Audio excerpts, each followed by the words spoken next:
श्री स्वामी समर्थ. मनोवांछित संतती.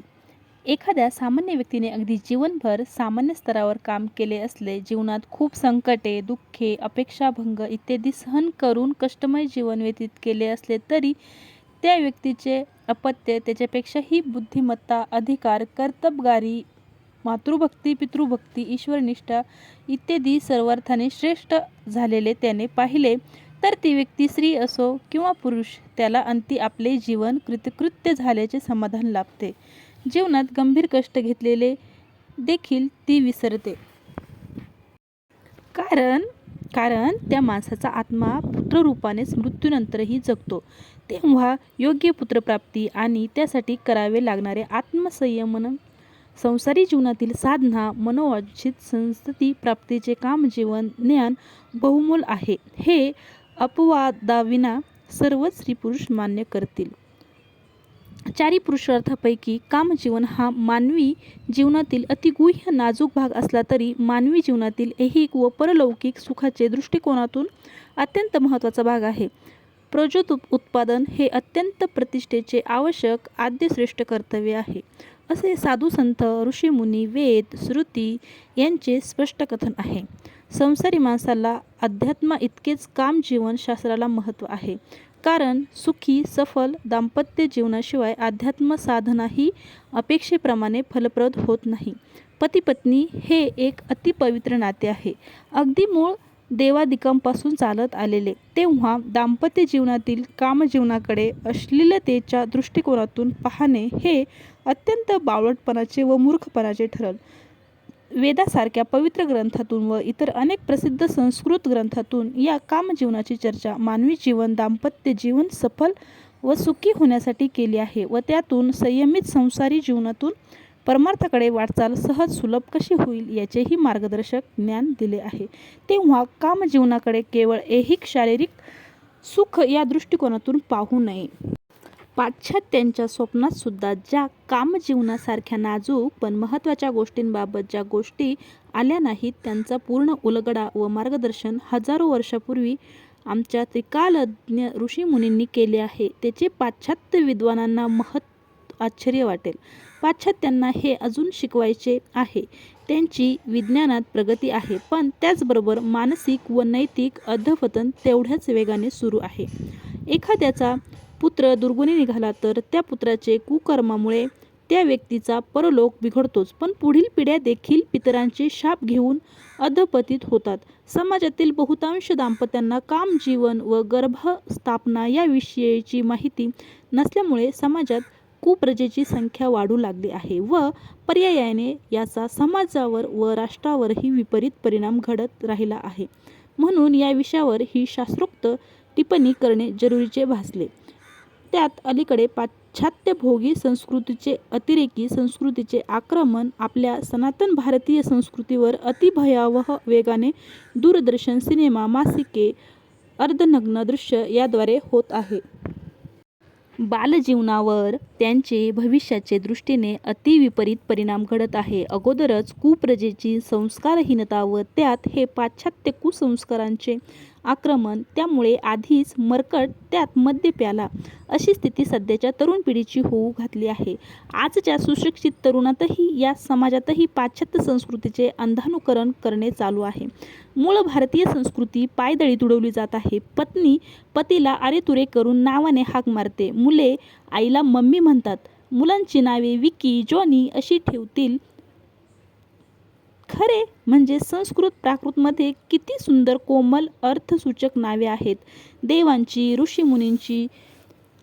संस्कृत भाषा लोप पावत आहे. आईवडिलांना मुलांना मराठी माध्यमाऐवजी इंग्लिश ख्रिश्चन विद्यालयात पाठविणे अभिमानाचे वाटू लागले आहे. सुशिक्षित समाजात दारूच्या पार्ट्या करणे सभ्यतेत गणले जाऊ लागले आहे. धोकादायक प्रसाधने वापरून पैशाची तसेच त्वचेची खराबी होत आहे. झोपून उठताच तोंडातील थुंकी भयंकर दूषित असताना बेड टी घेण्यात मोठेपणा मानतील. कॉलेज युवतींचे गुडघ्याखाली जाणारे झब्बेही वरती मांडीवर येऊ लागले. घरच्या अन्नापेक्षा ठेल्यावरचे अवधूत चिंतन श्री गुरुदेव दत्त. घरच्या अन्नापेक्षा ठेल्यावरील घाणेरडे पाव बटर आवडू लागले आहेत. वाढदिवसही मेणबत्ती विझवून न केक कापून अशा अपशकुनी कृत्याने तेही इंग्लिश तारखेस होऊ लागले आहेत. मातापित्यांना वृद्धाश्रमात पाठवण्याचे प्रमाण दिवसेंदिवस वाढत आहे. आधुनिक तरुणास ईश्वरोपासना बावळटपणाचे व अंधश्रद्धेचे खूळ वाटत आहे. वैवाहिक जीवनाकडे केवळ शरीरभोग विषय म्हणून पाहिले जात आहे. अतिउच्चभ्रू समाजात तर स्वतःच्या बायका बदलूनच नाचगृहात बॉल डान्स करू लागले आहेत व मदिरापान करतानाही स्त्रियांना सहभागी करून घेऊ लागले आहेत, इत्यादी अनेक प्रकार आहेत. अशा समाजाला भारतीय संस्कृतीकडे आणणे हे मोठे कठीण कार्य असले तरी जे यापासून दूर आहेत, अगर कुंपणावर द्विधा मनस्थितीत आहेत, त्यांना तरी भारतीय संस्कृतीच्या कक्षेत आणण्यासाठी प्रयत्न करणे योग्य आहे, जेणेकरून ते पुढील पिढी सुसंस्कारित निर्माण करतील.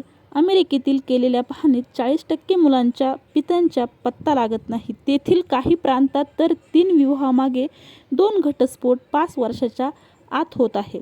घटस्फोट म्हणजे तेथे अगदी मामूली बाब समजली जाते. एका न्यायाधीशाने तर तेथे 2 तासात 92 जोडप्यांना घटस्फोट दिले. यावरूनच तेथे घटस्फोट म्हणजे किती मामूली बाब आहे हे समजून येईल. आपल्याकडे घटस्फोट मिळवणे ही अशक्य अगर कठीण बाब आहे. जर मिळाला तर 5 ते 15 वर्षे खर्ची पडतात, कारण आपली भारतीय संस्कृती विवाह हा एक पवित्र संस्कार मानते.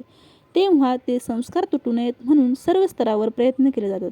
यावरून आपल्या भारतीय संस्कृतीचे प्राणप्रणाने संरक्षण करणे हे प्रत्येक भारतीयाचे आद्य कर्तव्य आहे हे सिद्ध होते.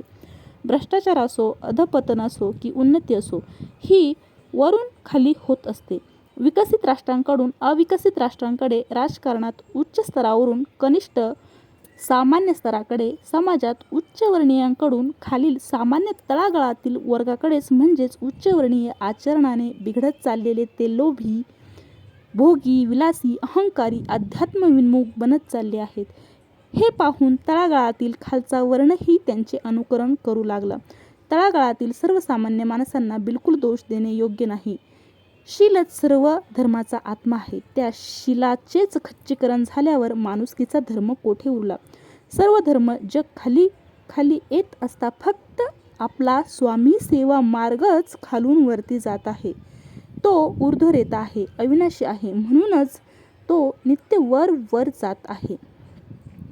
अगदी पिढ्यानपिढ्या उन्नतीच करत राहील. फक्त ती व्यक्ती या मार्गाच्या संपर्कात यायला पाहिजे, अगर आणली पाहिजे. समाजावर व पर्यायाने राष्ट्रावरही अतिविपरीत अधःपतनकारक परिणाम घडतात.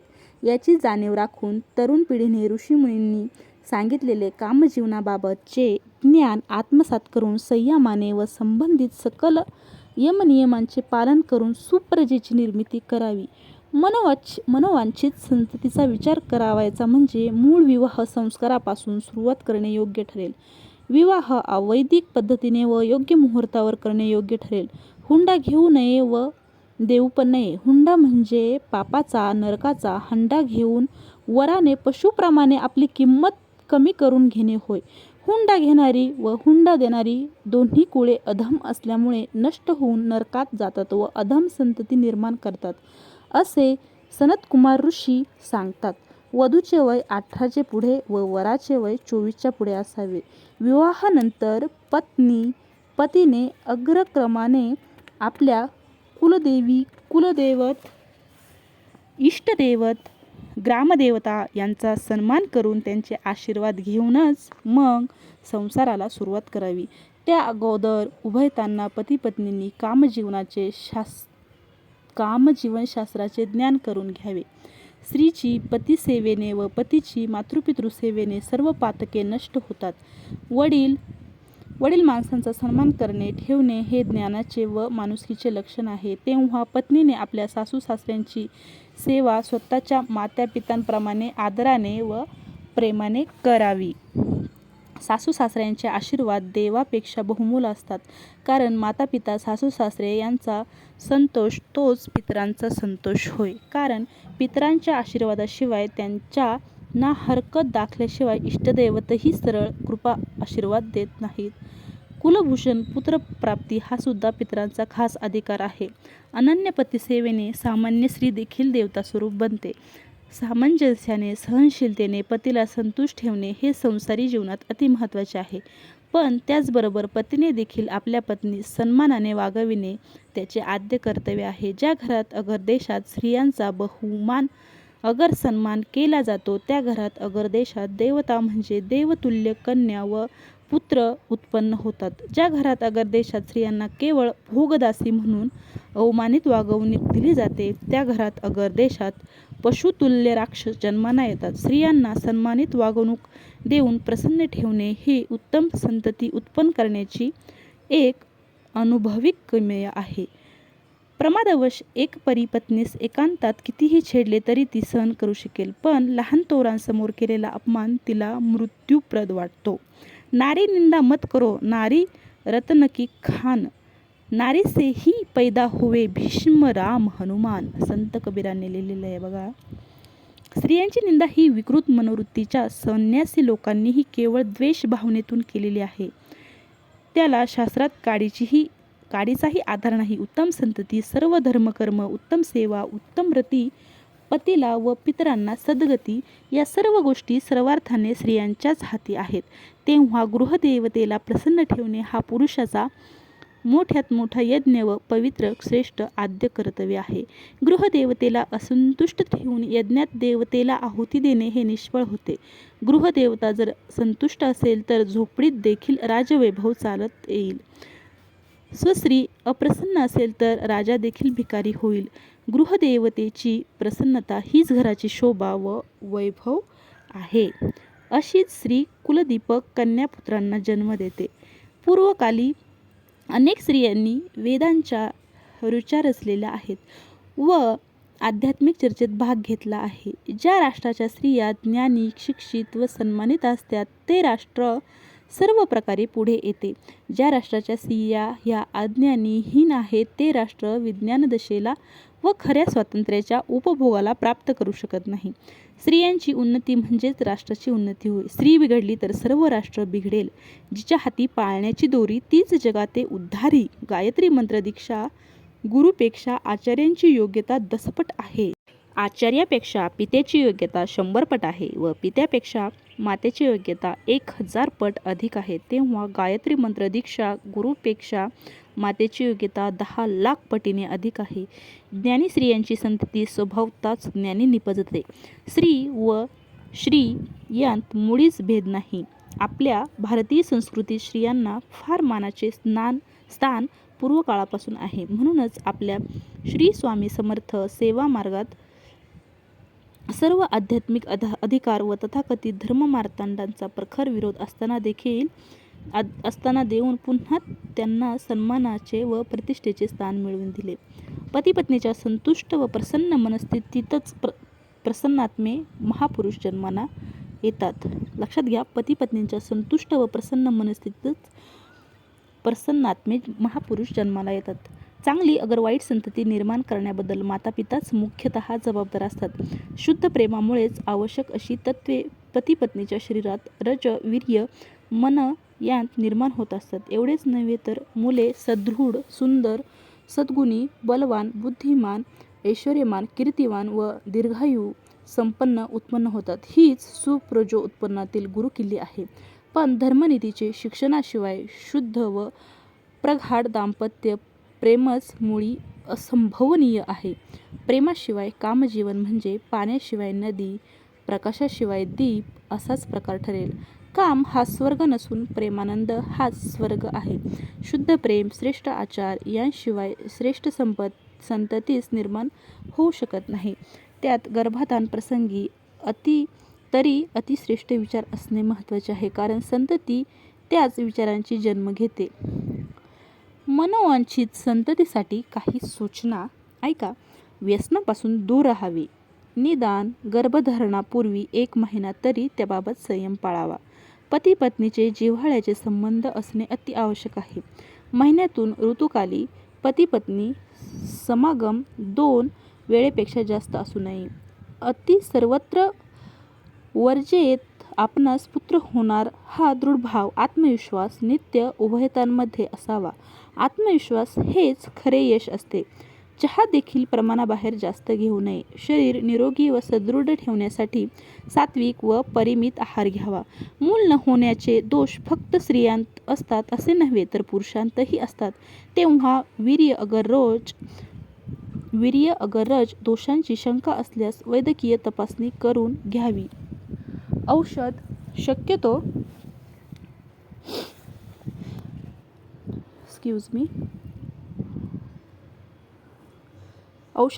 आयुर्वेदिकच घ्यावे. पुन्हा एकाची जरी प्रकृती अस्वास्थ्य असेल तर समागम करू नये. संतती नियमाची साधने वापरण्यापेक्षा आत्मसंयमन करणे अतिश्रेष्ठ व योग्य आहे. पतीनेही पत्नीव्रत राहावे. आपणास पुत्र पाहिजे की कन्या पाहिजे हे पती-पत्नीने अगोदर विचाराने एकमत करून घ्यावे व त्याप्रमाणे समागमनाच्या वेळी नियमांचे पालन करावे. गर्भस्थापनेसाठी शुभ ऋतू, शुभ मास, शुभ स्थिती, शुभ नक्षत्र, शुभ वार, शुभ काळ याचा विचार करून त्याप्रमाणे वागावे. नशीब हा दुबळ्या, पुरुषार्थहीन व नादान, धर्मविन्मुख व्यक्तींनी निर्माण केलेला शब्द आहे. धर्मनिष्ठ प्रयत्नांच्या घरी रिद्धी सिद्धी सुद्धा पाने भरतात. तेव्हा आत्मविश्वास प्रखर असावा. विवाह धर्म विधीप्रमाणे करायचा. मग कामजीवन ऋषीमुनींनी सांगितल्याप्रमाणे का नको याबाबत धर्मशास्त्राप्रमाणे वागा. श्रेष्ठ संतती जन्मास घालणे व तद्द्वारा राष्ट्राचा उत्कर्ष उद्धार करणे हे ईश्वरी कर्म आहे. समाजाचे व राष्ट्राचे त्या दाम्पत्यावरील ऋण आहे. प्रसूतिकाल हा खरा जन्मकाल नसून गर्भस्थापनेचा कालच खरा जन्मकाल आहे. जन्मणाऱ्या बालकाचे लिंग, प्रसूतिकाल व त्याचे भविष्यही पती-पत्नी अगोदर ठरवू शकतात. प्रश्न फक्त आत्मसंयमनाचा आहे. वीर्य हे शरीरात एखाद्या जागी नसून त्याने सर्व शरीर व्यापलेले असते. जसा ऊसाचा रस फुलात सुगंध त्याचप्रमाणे. म्हणून शुद्ध वीर्य संग्रह जेवढा अधिक, जेवढी व्यक्ती तेजपुंज, ओजस्वी, बलवान दिसते, तेव्हा वीर्याचा एक बिंदूही वाया घालवणे म्हणजेच संपूर्ण शरीरालाच लिंबू पिळण्यासारखे आहे. म्हणूनच वीर्यरक्षण हे खरे जीवन व वीर्यनाश हाच मृत्यू आहे. हे वीर्य नित्य मेंदूकडे चढत असते, त्यास ऊर्ध्वरेता म्हणतात. स्त्री संयोगाने हे वीर्य अधोगती होते. नियमित सात्विक आहार असेल तर 40 दिवसात 900 ग्रॅम रक्त तयार होते व या 900 ग्रॅम रक्तापासून 22 ग्रॅम वीर्य तयार होते. तेव्हा 22 ग्रॅम वीर्यसंकलन झाल्यास शरीरातील अंदाजे 900 ग्रॅम रक्ताचे पाणी होऊन तो घाम अगर मलमूत्राद्वारे शरीराबाहेर पडतो. समागमनकाली 15 ग्रॅम वीर्य सहज बाहेर पडते. म्हणजेच 700 ग्रॅम रक्ताचे पाण्यात रूपांतर होते व हे शास्त्रज्ञांनी सिद्ध केले आहे. याबाबत घोड्याचे दिवसात 3 ते 4 वेळा वीर्यपतन करूनही प्रायोगांतिक अनुभविक सत्य प्रस्थापित केले आहे. तेव्हा आठवड्यातील 2-3 वेळा समागम म्हणजेच कमाईपेक्षा खर्चच जास्त होऊन शरीरावर व मनावरही विपरीत परिणाम होतात. शिवाय वीर्य देखील पातळ व निर्बल होऊन संतती धारण्यास अयोग्य होते व संभोग क्षमताही कमी होत जाऊन निर्बलत्व येते. अतिवीर्यनाशामुळे मेंदूवर व डोळ्यांवरही विपरीत परिणाम होतो. अनेक पुरुष अतिवीर्यनाशामुळे वेडे व क्षयी बनले आहेत. वीर्यपतनामुळे खूप शक्तिपात होतो हे अनुभवजन्य सत्य आहे. मनुष्य जितका अधिक वीर्य संग्रह करील तितका तो शांत, निश्चयी, बलिष्ठ व समर्थ बनतो. हे सर्वसामान्य अनुभविक सत्य आहे. अति सर्वत्र वर्जयते या उक्तीप्रमाणे अति खाणे जसे रोगास आमंत्रण आहे तसेच अति विषय सेवन हे मृत्यूस आमंत्रण आहे. आयुष्य निश्चितच कमी होत जाते. म्हणून आत्मसंयम हाच स्वर्ग आणि विषय स्वैराचार हा नरक होय. विषय सेवनात संयम असल्याशिवाय आध्यात्मिक प्रगती होत नाही हे परखड सत्य आहे. रजोदर्शन हे नियमित असावे. स्राव 3 ते 6 दिवसांपर्यंत असावा. हे आंतर्व 20 ते 50 ग्रॅमपर्यंत असते. विटाळ कमी गेल्याने ओटीपोटात अशुद्ध रजाच्या गाठी उत्पन्न होऊन वेदना होतात. पांढरे अगर लालरंगी स्राव जाणे हे रोग वेळीच उपचाराने बरे करावेत, नाहीतर संततीवर व स्त्रीच्या आरोग्यावर व मनस्थितीवरही विपरीत परिणाम होतात. रजोदर्शन कालात उपवास करू नयेत. उलट सकाळी लवकर खावे. 4 दिवस विटाळ पाळणे आवश्यक आहे. रजोदर्शन कालात 3 दिवस स्नानच करू नये. अस्वच्छ वाटत असल्यास ओल्या वस्त्राने अंग पुसावे. या काळात स्नान केल्याने शरीरात उष्णता कोंडून गर्भाशय बिघडते व शरीर रोगी बनते. महिलांनी पाळी असेल व 16-17 दिवसांनी पाळी आल्यास स्नानाने शुद्धता येते. रात्री 12 पूर्वी विटाळ सुरू झाल्यास आदला दिवस पाळीचा पहिला दिवस मानावा. रात्री 12 नंतर विटाळ सुरू झाल्यास पुढील दिवस पाळीचा पहिला दिवस मानावा. आजारामुळे नित्य रजोदर्शन होत असेल तर विटाळ पाळू नये व मासिक 4 दिवसांचा पाळावयास पाहिजे. 4थ्या दिवशी डोक्यावरून स्नान करून पतिदर्शन व देवदर्शन करावे. पण अग्नीजवळ जाऊ नये. स्वयंपाक स्वतः करू नये. रजाची शुद्धी 7 दिवसानंतर होते, तेव्हा गर्भधारणा या कालात होऊ नये याची काळजी घ्यावी, कारण संतती रोगी व निर्बल जन्मते. गर्भाशयातील अशुद्ध रजस तेवढे पाळीच्या वेळी बाहेर पडते. शुद्ध रज गर्भाशयात राहून स्त्रीच्या आरोग्यास पुष्टी देते. पुरुषाच्या वीर्याप्रमाणेच स्त्रीचे रज तिचे सर्व शरीर व्यापून असते. शुद्ध रजाचा संग्रह शरीरात जेवढा जास्त तेवढा स्त्रीचा चेहरा ओजस्वी तेजपुंज दिसतो. स्त्रीने जडान्न मिष्टान्न खाऊ नये, त्यामुळे मेद वाढतो. रजोदर्शनानंतर 16व्या रात्रीपर्यंत गर्भाशयाचे मुख वीर्य ग्रहण करण्यास खुले असते, अर्थात त्याची आकुंचन होण्याची क्रिया 16वी रात्र संपेपर्यंत वाढत्या प्रमाणात हळूहळू चालू असते. तेव्हा 16व्या रात्रीनंतर गर्भधारणा होऊ शकत नाही. गर्भाशय मोठ्या पेरूच्या आकाराचे बेंबीच्या खाली असते. गर्भाशय मोठ्या पेरूच्या आकाराचे बेंबीच्या खाली असते. त्याची लांबी 2.5 ते 3 इंच व रुंदी 2 इंच असते. गर्भाशयाचे ठिकाणी फार मोठे स्थितिस्थापकत्व असते. स्त्रीचे अंडाशय गर्भाशयाच्या दोन्ही बाजूस असून ते स्नायूंनी गर्भाशय जोडलेले असते. रजकोष हे अंडाकृती असतात व त्यांचा व्यास इंचाच्या 2/7 भाग म्हणजेच शुक्रजंतूहून तिप्पट मोठा आकार असतो. रज बलवान असल्यास मुलगी होते व वीर्य बलवान असल्यास मुलगा होतो. रज बलवान असल्यास मुलगी होते, वीर्य बलवान असल्यास मुलगा होतो. अवधूत चिंतन श्री गुरुदेव दत्त. भक्तांनो, चॅनलवर जर नवीन असाल तर नक्की चॅनलला सबस्क्राईब करा. शेजारील बेल आयकॉनला प्रेस करा आणि माहिती जर आवडत असेल तर नक्की व्हिडिओला लाईक करा. पुढचा टॉपिक आहे रतिक्रिया व गर्भस्थापना. खरे म्हणजे पशुपेक्षा मनुष्य कमी बलवान आहे, पण पशुपक्षी ही वर्षातून ठराविक 1.5 ते 2 महिनेच रतिसंग करतात.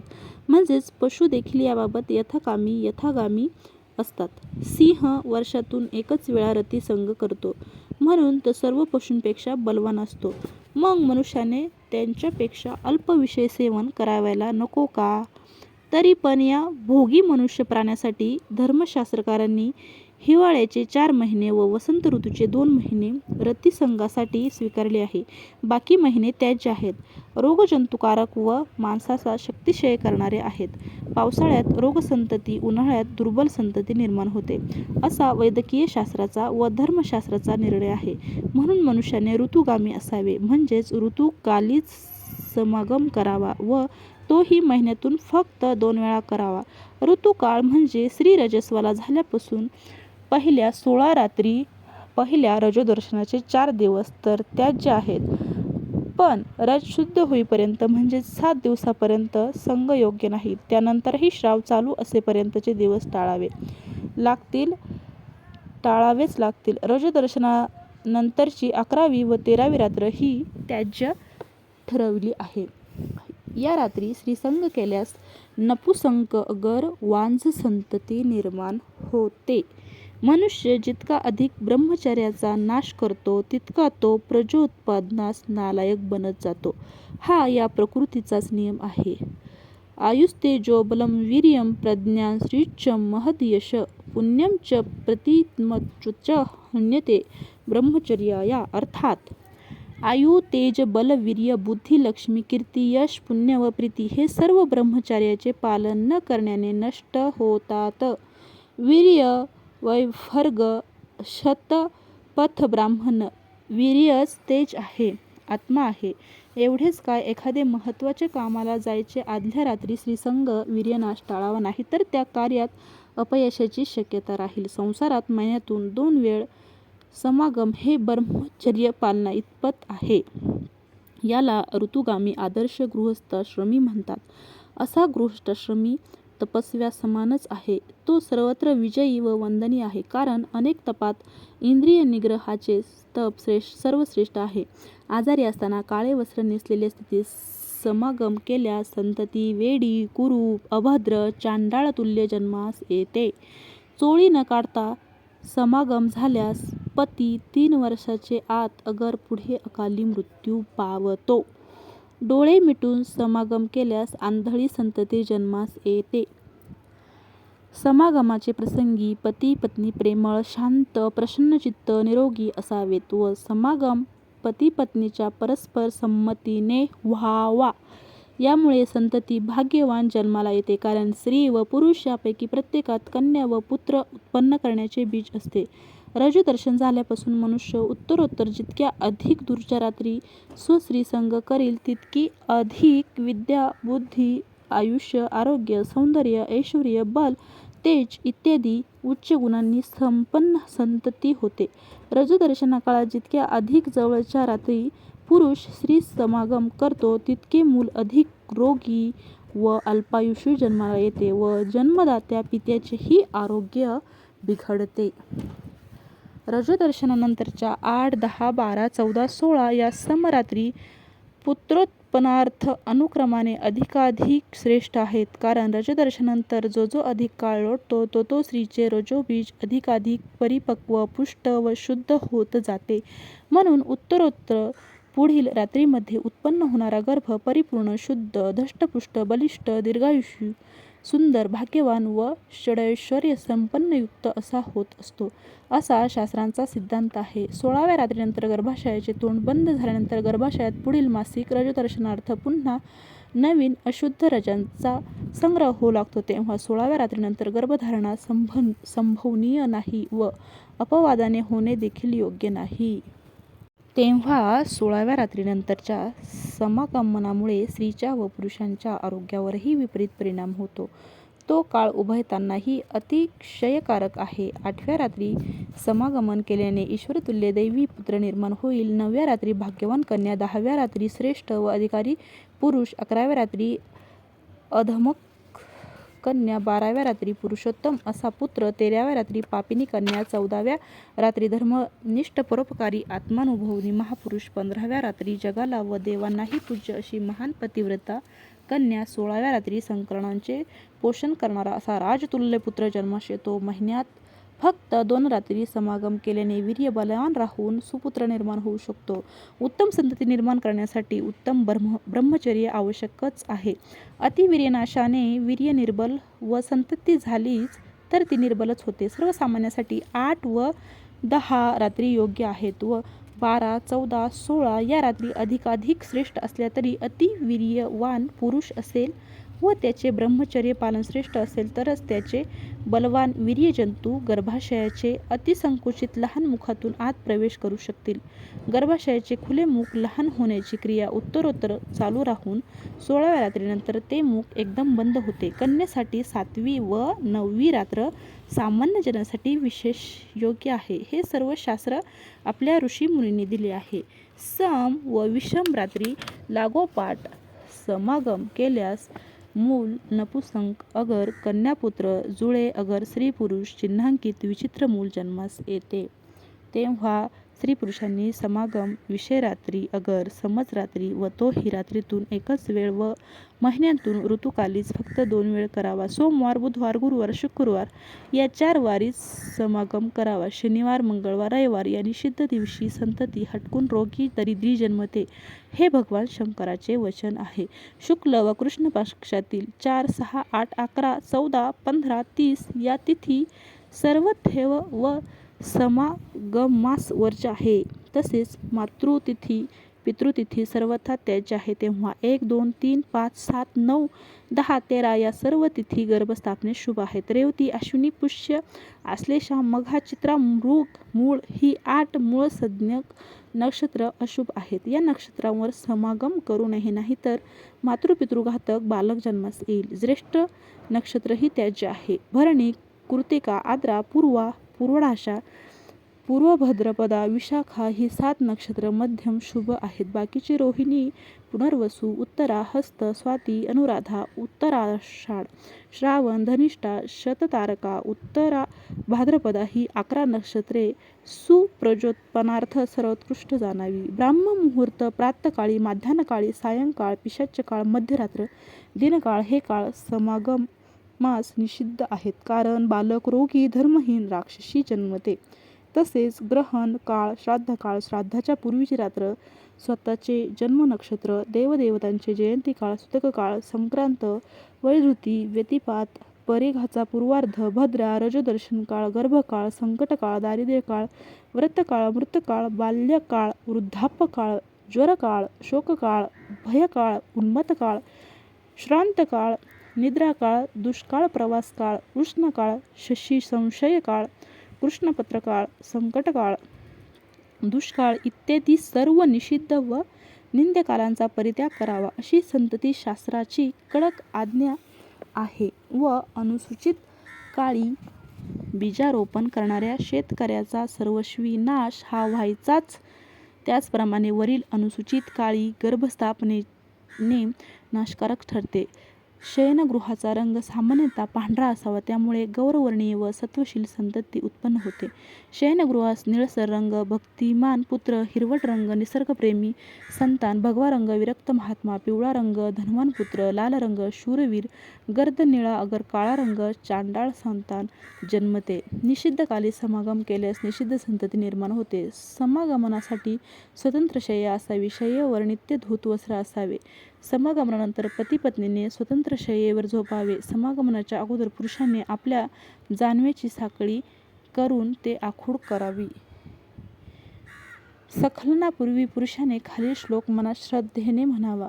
विष्णुर्येने कल्पयतु त्वष्टा रूपाणि पिशन्तु असीवन्तु प्रजापतिर्धाता गर्भ दधातु तं आ ते गर्भो योनिमेतु पूनाम्ब इव इषु आविरो जायतां पुत्रसेतु दशमास्य ब्रह्म बृहस्पति विष्णु सोम सूर्यस्तशिवनो भगो शमित्रावरुणो वीर ददतु ते सुतम.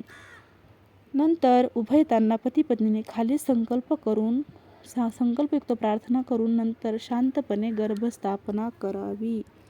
संकल्प प्रार्थना. हे ब्रह्मा, बृहस्पती, विष्णू, सदाशिव, चंद्र, सूर्य, अश्विनीकुमार, वायू, वरुणादी अखिल देव हो, आम्हाला त्रैलोक्यविजयी असा वीरपुत्र द्या. आम्ही इच्छितो ते सर्व गुण व रूप तुम्ही या बीजरूपी जीवामध्ये प्रतिबिंबित करा. तुमचे सौंदर्य, आत्मसंयमन, प्रभुत्व, आरोग्य, आयुष्य इत्यादिकांचा पूर्ण अंश या आमच्या भावी संततीमध्ये स्थापन करा. शुभम भवतु.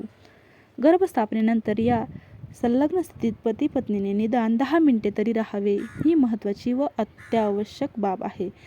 पतीने तात्काळ अलग होण्याची घाई करू नये. समागमनाच्या वेळी परमेश्वराचे ध्यानचिंतन जप मनात अखंड चालू ठेवावा. नंतर पुरुषाने उठून मूत्रत्याग करणे हे आरोग्यदृष्ट्या महत्त्वाचे आहे. थंड पाण्याने स्नान करावे. अगर सर्वांग ओल्या वस्त्राने पुसून काढावे. स्त्रीने मात्र काही वेळ अर्धा तास तसेच पडून राहावे. अर्थात पुत्रप्राप्तीची इच्छा असल्यास उजव्या कुशीवर झोपून राहावे व कन्याप्राप्तीची इच्छा असल्यास डाव्या कुशीवर पडून राहावे. अर्ध्या तासाने स्त्रीने बाथरूमला जाऊन यावे पण स्नान करू नये. नंतर पती-पत्नीने आटीव दूध घ्यावे. पती-पत्नीमध्ये पत्नीचे रज फारच बलवान असेल तर समरात्रीसुद्धा मुलगी होऊ शकते, पण पुरुषाचे वीर्य तुलनात्मक फार बलवान असेल तर विषम रात्रीसुद्धा मुलगा होऊ शकतो. स्त्रीचे वय पुरुषापेक्षा जास्त असल्यास मुली होतात व पुरुषाचे वय स्त्रीपेक्षा जास्त असेल तर पुत्र होतात. गर्भस्थापनेच्या वेळी पुरुषाचा उजवा व स्त्रीचाही उजवा स्वर चालू असेल तर मुलगा होते व त्याचवेळी दोघांचेही डावे स्वर चालू असतील तर मुलगी होते. समागमनाचे पूर्वी सहदेवीची अगर पांढऱ्या भुईरिंगणाची मुळी उगाळून त्या रसाचे 4 थेंब स्त्री व पुरुषाने आपल्या उजव्या नाकपुडीत टाकावे म्हणजे उजवा स्वर चालू राहतो. अगर वडाची पारंबी उगाळून तिचे 4 थेंब टाकले तरी चालते. गर्भस्थापनेच्या वेळी पुरुषाने अंतर्कुंभक केल्याने मुलगा होतो व स्त्रीने अंतर्कुंभक केल्याने मुलगी होते. उभयतांनी बहिर्कुंभक केल्याने संतती होत नाही. समगमनाच्या वेळी दक्षिणेकडे डोके व उत्तरेकडे पाय केल्याने मुलगा होतो. उलट स्थिती असल्यास मुलगी होते. तसेच डोके पूर्वेकडे व पाय पश्चिमेकडे असल्यास मुलगा होते.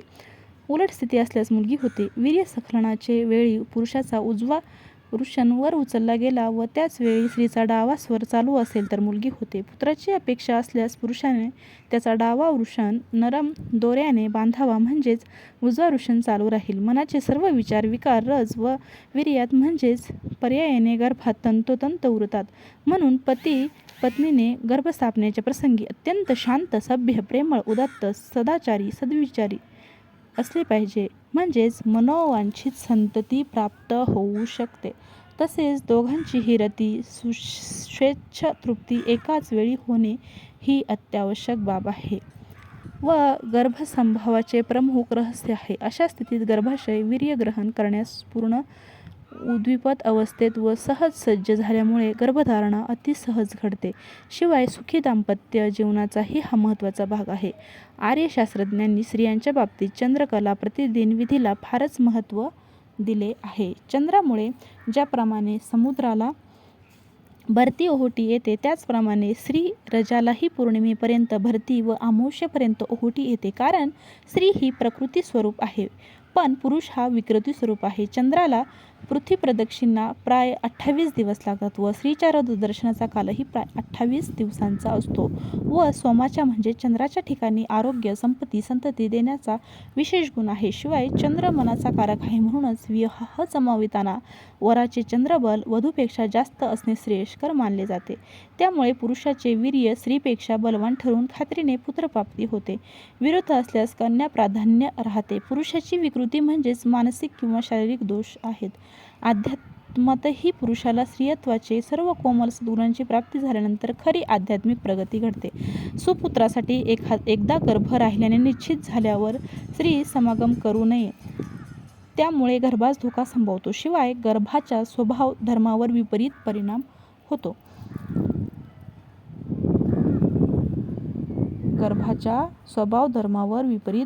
होतो. मूलविषयी व विलासी प्रवृत्ती होण्याचा संभव दाट होतो. कारण गर्भजीव जन्माला येईपर्यंत तसा ज्ञानाची असते. गर्भात कन्या की पुत्र हे ओळखणे. ऐका, पुत्र असल्यास उजवा डोळा डाव्या डोळ्यापेक्षा जड व मोठा वाटतो. मुलगी असल्यास दोन्ही डोळे सारखे दिसतात. स्तनाग्रे निळसर दिसणे, पुत्रदर्शक काळसर दिसणे. कन्यादर्शक उजवा स्तन मोठा दिसणे, दाबल्यास त्यातून प्रथम पांढरा व पातळ चीक निघणे व तो चीक भिंतीवर लावला असता वाळल्यावर अभ्रकासारखा चमकतो व पाण्यात टाकला तर तळाला जाऊन बसतो, हे पुत्रदर्शक आहे. डाव्या स्तनातून पिवळा चिकट द्रव निघणे व सुकल्यावर चकाकी नसणे, पाण्यात टाकलेस तो तरंगणे, हे कन्यादर्शक आहे. पोट उजव्या बाजूस मोठे होणे, नीऱ्या डाव्या बाजूला सरकणे, हे पुत्रदर्शक आहे. याच्या उलट असल्यास कन्यादर्शक. मध्ये पोटाचे दोन समान भाग दिसणे, जुळे अगर नपुंसक मूल पोटात उजव्या बाजूस मूल फिरणे, हे पुत्रदर्शक. डाव्या बाजूस फिरणे कन्यादर्शक. कपाळ व नाकाचा शेंडा तुकतुकीत दिसणे पण चेहरा फिकट दिसणे, पुत्रदर्शक. संपूर्ण मुख कांतिमान होणे कन्यादर्शक. चालतेवेळी प्रथम उजवा पाय पुढे पडणे, पुत्रदर्शक. त्याच्या उलट कन्यादर्शक. उजवीकडील नितंबाचा भाग दुखणे, पुत्रदर्शक. पुरुषवाचक पदार्थांची इच्छा होणे, स्वप्नात पुरुषवाचक वस्तू दिसणे, पुत्रदर्शक. त्याच्या उलट कन्यादर्शक वृत्ती. मर्दानी छटा, मर्दानी गोष्टी आवडणे, पुत्रदर्शक. गरोदर काळात गर्भवतीने घ्यावयाची काळजी. शक्यतो डाव्या कुशीवर झोपावे. कुशी बदलायला हरकत नाही, पण उपडे केव्हाही निजू नये. शय्या विशेष कठीण अगर मृदू असू नये. झोप आल्यावरच झोपावे. आळसात पडून राहू नये. दिवसा झोपू नये. रात्री कमीत कमी 7 तास झोप घ्यावी. सकाळी जाग आल्यावर अंथरुणात पडून राहू नये. प्रातःकाळी थंड अगर कोमट पाण्याने स्नान करावे. प्रथम तोंड धुवावे. जेवल्यानंतर 2 तासाचे आत झोपू नये. नग्न अगर ओल्या वस्त्राने झोपू नये. तुळईखाली, बीमखाली, वळचणीखाली, आढ्याखाली झोपू नये. झोपण्यापूर्वी सुगंधी अगरबत्ती लावावी.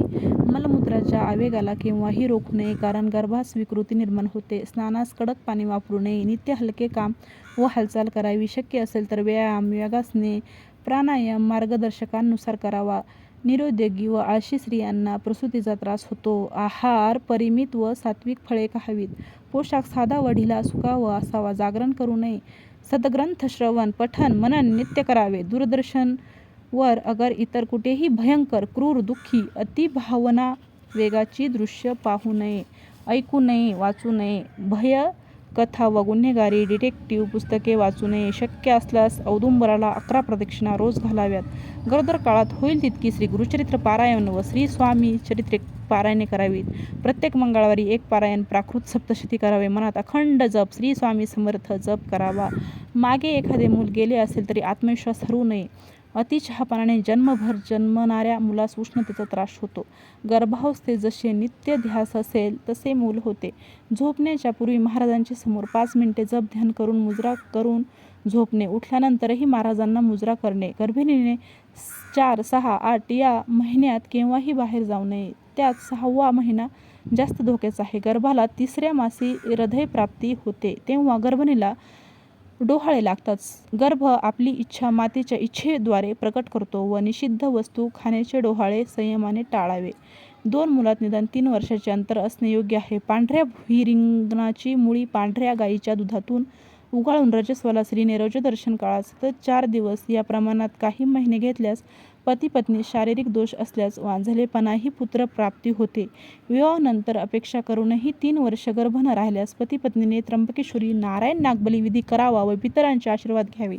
गर्भधारणेनंतरही 3 महिन्याच्या आत पितरांच्या आशीर्वादासाठी अवश्य करावाच.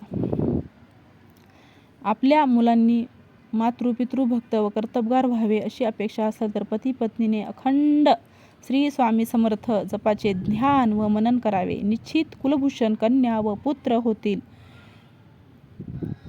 श्री स्वामी समर्थ.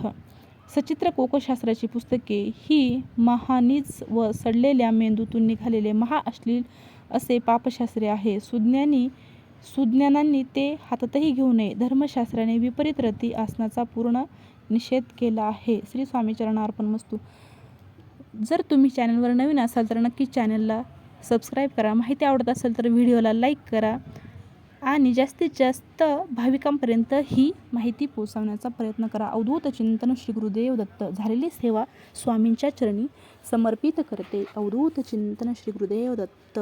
चॅनलला सबस्क्राईब नक्की करा आणि व्हिडिओला लाईक नक्की करा आणि जास्तीत जास्त शेअर करा. धन्यवाद. श्री स्वामी समर्थ. अवधूत चिंतन श्री गुरुदेव दत्त आणि कमेंट्स करायला विसरू नका. धन्यवाद.